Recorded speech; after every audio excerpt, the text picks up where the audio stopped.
estando México y Argentina en una posición un poquito mejor, pero de todos modos muy por arriba del resto de los países. Principales consecuencias de la desigualdad y la segregación. 1. La segregación mella la contribución de la educación a la integración social. 2. Un sistema educativo segregado limita severamente la capacidad de enseñar la igualdad y construir la democracia. Es como un contrasentido, una educación que proclama la igualdad y segrega. En un sistema educativo segregado, las escuelas de la mayoría poseen menos voz. Hay miles de escuelas en América Latina donde entre los apoderados no hay, por supuesto, ningún profesional. Por lo tanto, la posibilidad que esa comunidad tiene de decir, oye, lo que le están haciendo a mi hijo no lo quiero, es muy baja. Ravela, un investigador uruguayo, haciendo pruebas de efecto de pares, etc., ha llegado al siguiente concepto que me parece muy importante. El condicionamiento social de logros educativos tiene que ver sobre todo cuando yo junto comunidades pobres masivamente. Cuando esos pobres están más repartidos, el efecto que traen de la casa, la baja cultura inicial, la baja cultura letrada, perdón, inicial, tiene muchísimo menos peso. Hacia una educación más justa, algunas pistas y propuestas.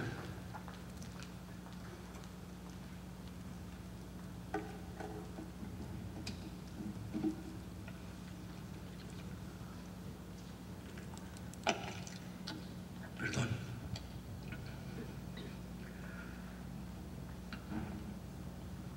En este cuadro he querido como tratar de sintetizar 3 pasos de la educación latinoamericana, o 3 momentos de la educación republicana en Latinoamérica. Hay un primer momento que para muchos países se da en el centenario que estamos celebrando hoy día, que es el tema, ¿no es cierto?, de educación para todos. Esto que hoy día nos parece obvio, fue una lucha, y fue una lucha muy ardua en muchos países. O sea, no voy a entrar a citas acá, pero las cosas que yo he leído, sobre todo en Chile, he mirado más, obviamente, eso. Cosas que decía la revista católica o los obispos acerca del peligro que tenía de educar al pueblo. Era una cosa que hoy día nos estremece un poco, nos da escalofrío, o sea, es muy brutal. ¿Para qué decir de educar a los indígenas? Porque ahí no eran solamente los obispos, sino que eran nuestros prohombres libertarios, independentistas, ¿no es cierto?, que esta oposición, civilización, barbarie, en Sarmiento, por ejemplo, es muy brutal. O sea, la civilización llegaba hasta un momento, de ahí para adelante no hay nada que hacer, ¿no es cierto?, y más bien hay que extinguirlo. Ese primer momento se logra al final del 19, comienzo del 20, y se logra algo muy importante, que es esta idea de que todos se pueden educar, las mujeres se pueden educar, los pobres se pueden educar. Y yo creo que este es una idea, un horizonte ético-político, que ha estado presente en la educación latinoamericana todo este tiempo, y cuando nosotros nos enrabiamos por la falta de equidad y por la falta de igualdad, lo que tenemos como humus que hemos respirado siempre es esto, o sea, la educación es para todos. Pero junto con eso, hemos constatado, y aquí la reforma de los años 90, con esta dupla que se hizo tan presente en América Latina, calidad-equidad, digamos, logramos avanzar en cobertura, pero la calidad está pésima. Tenemos ahora que darle un mejor servicio a los pobres que ya están dentro de las escuelas. Ese yo creo que ha sido un poco la idea de la reforma de los 90 y que siguen hasta hoy, que es el tema de una educación de calidad no solamente para el élite, sino que para todos. Debo decir, para ser honesto, que si el primer discurso es ya sentido común en América Latina, el segundo no es sentido común en América Latina. Esta idea de una educación de calidad para todos, si hubiese sido sentido común, habríamos tenido otro tipo de financiamiento, habríamos repartido de otra manera nuestra plata. No ha sido común. Esto ha sido una proclama de los educadores, de los reformistas, que han sido o educadores o economistas, pero quienes nos hemos dedicado más a la educación y a la investigación educativa.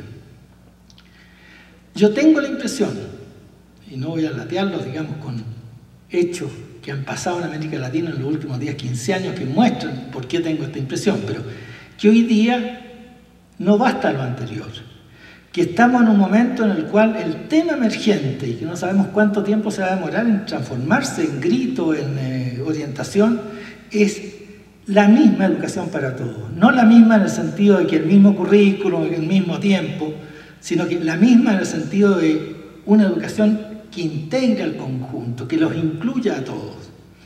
Y me parece que ese es el momento en el cual estamos metidos y que de alguna manera tenemos que irnos orientando hacia eso.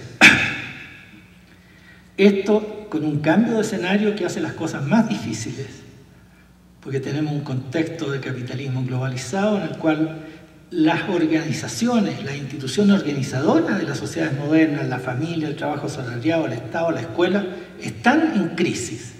Y por lo tanto tenemos que de alguna manera no solamente dar una mejor educación a todos, dar la misma educación a todos, sino que también resolver qué educación es la que se necesita. Y finalmente estamos, ¿no es cierto?, en un proceso muy fuerte de individualismo, de individualización, en la cual las tareas que le tocan a la escuela son muy altas, ¿no es cierto? Hay mucho mayor responsabilidad de la educación hoy día en la constitución de sociedades más fraternas, más justas y así por delante. En ese marco, tres propuestas. Un desafío ético-político me parece importante, que hay que refundar un horizonte normativo de la educación.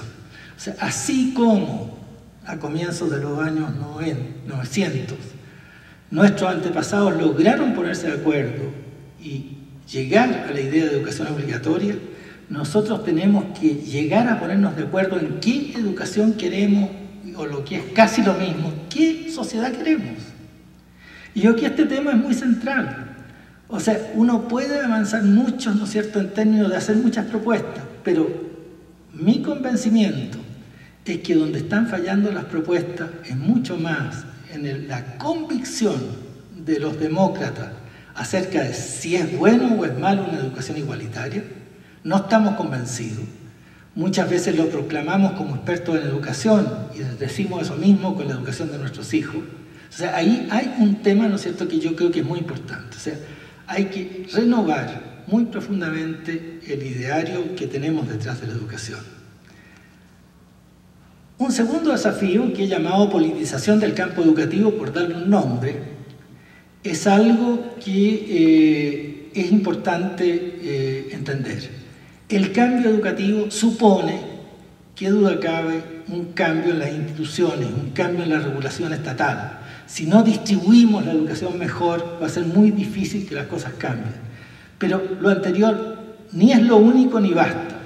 Es muy importante la autorregulación, es muy importante la capacidad política de cada actor, se llame profesor, se llame mamá, se llame papá, se llame estudiante, para cambiar la educación. O sea, el gobierno, entre comillas, de la educación es un gobierno que nos pertenece a todos, que se da en la sala de clases, se da en la escuela, se da en un subsistema educativo y se da también en la política educacional nacional. Dos textos, o un texto en 2 columnas de Pablo sobre este tema que me llamaron mucho la atención. Esta es una charla que dio el año 2008 a un conjunto de jóvenes investigadores acerca de lo que había sido su aprendizaje, digamos, como investigador. Y bueno, les recomiendo el texto entero, pero acá un par de perlitas. Primero, dice, a través de mi experiencia, comprendí que quien hace la política educativa no es el Estado como único actor, como pensaba yo hace 30 o 40 años, sino que es hecha por una multiplicidad de actores, sobre todo ahora después del proceso de descentralización y en la transición en que nos encontramos hacia un régimen más democrático.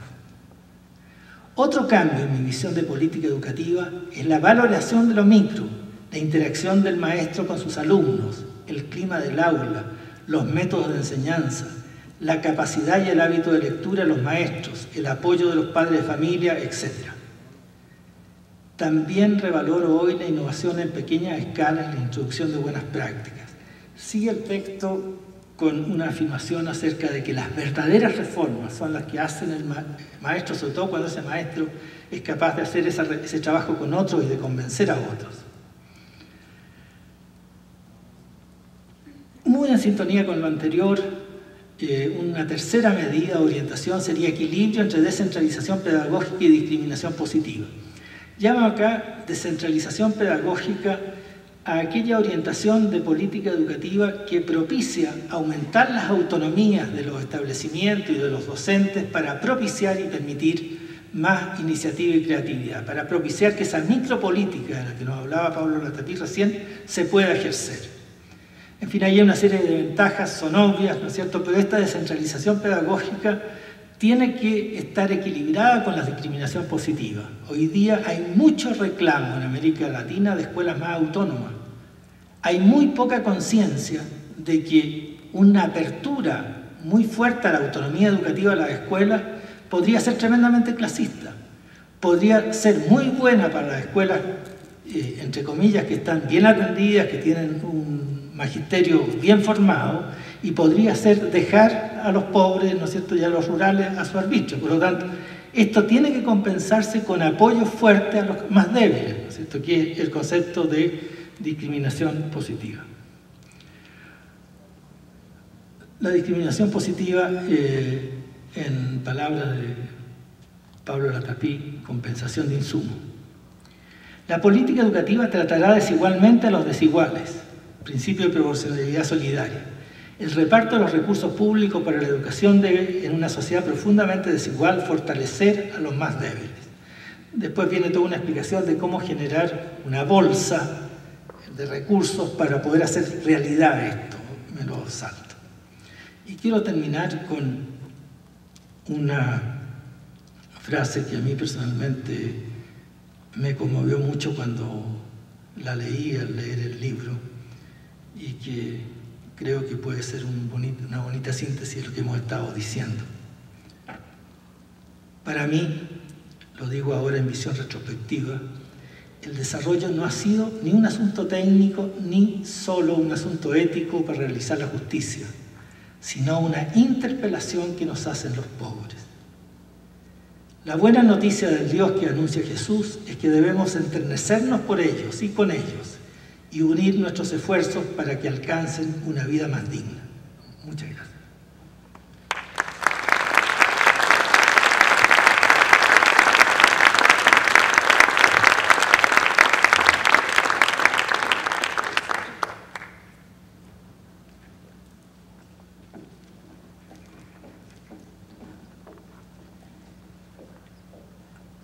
Hay algunas preguntas que han venido de parte de ustedes, que el doctor Juan Eduardo García Huidobro va a intentar comprender lo que ustedes han intentado plantear y responderlas.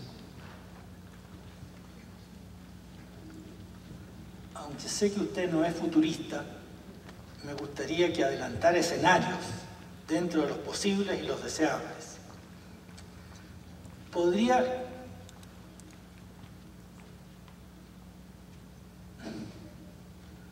prever o aparecer un escenario más justo dentro de la realidad educativa latinoamericana.